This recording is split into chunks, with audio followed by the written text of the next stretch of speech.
it's time for you guys to pause and have a look at the question. Try to do it.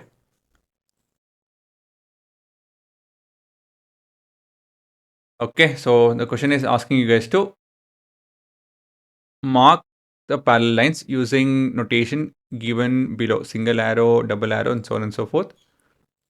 Mark the angles between perpendicular lines with a square symbol. Okay. I have 90 degree over there, 90 degree over there, 90 degree over there, 90 over there, and I think that's it.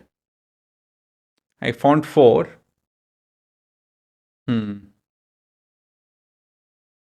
90 over there.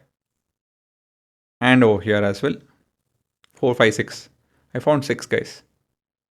I hope I got them all. Then next is parallel lines.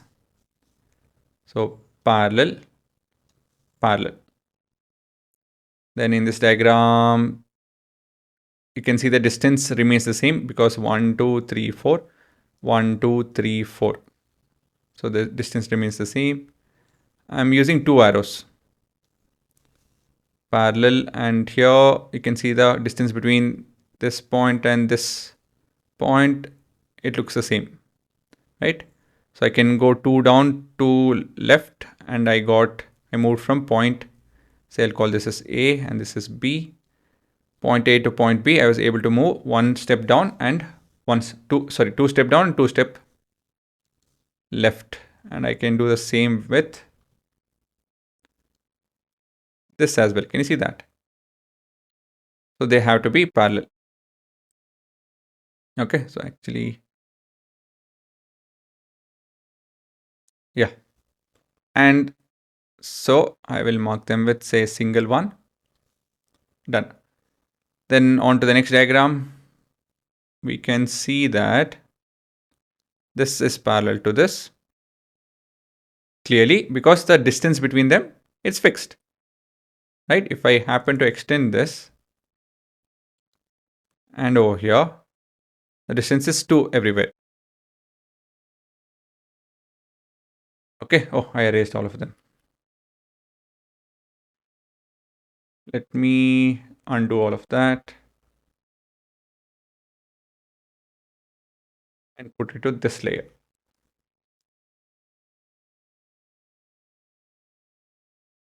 Okay, now I can discuss. So next is, where else can we see parallel lines? I'm able to see one more. It's over here. This one. And this one. Why? Again, you can see the distance between them is 2, 2, 2. So thus making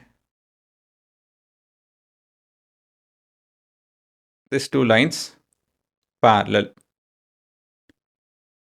Next, this is the difficult ones. Observe this carefully. I am telling that this line is parallel to this line. How can I confirm this?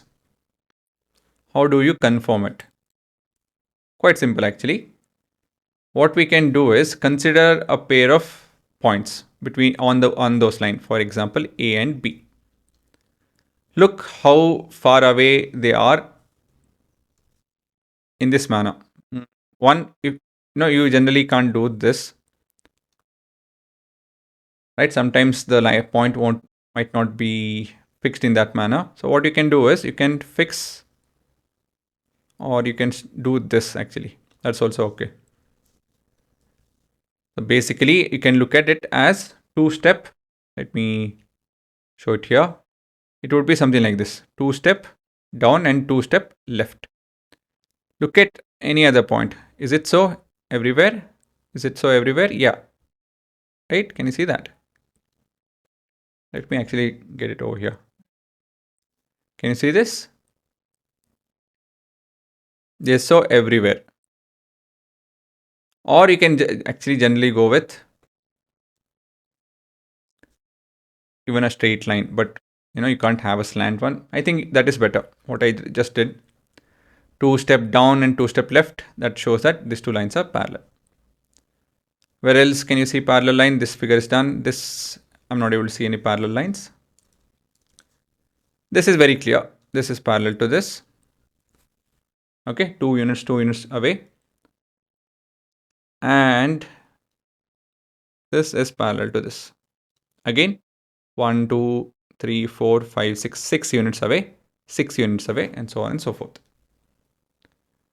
So this is a very good question. How do you spot perpendicular lines and how do you spot parallel lines? Perpendicular lines are quite simple. Now the grid by default is made up of perpendicular lines. Anything on the grid, like one horizontal and one vertical, they are perpendicular. That's how I'm able to figure it out. When it comes to parallel line, I use the distance, right? Let me write it off. One is A is perpendicular is, I use the grid, using the grid. So in the grid, we have horizontal and vertical lines. That's how I was able to figure out. When it comes to parallel lines, I used using distance. I use the concept of steps that happens when you have grid system, right? Steps can happen in grid system, like 2 down, 2 left. Then what else? Yeah, that's it. So again, learn the art of figuring out, if you are looking at a parallel line or a perpendicular line. Perpendicular is quite simple actually. You can guess it most of the times. Parallel is a bit difficult. So you make use of all of this concept to figure out parallel lines. And for perpendicular, you can use a surrounding to figure it out.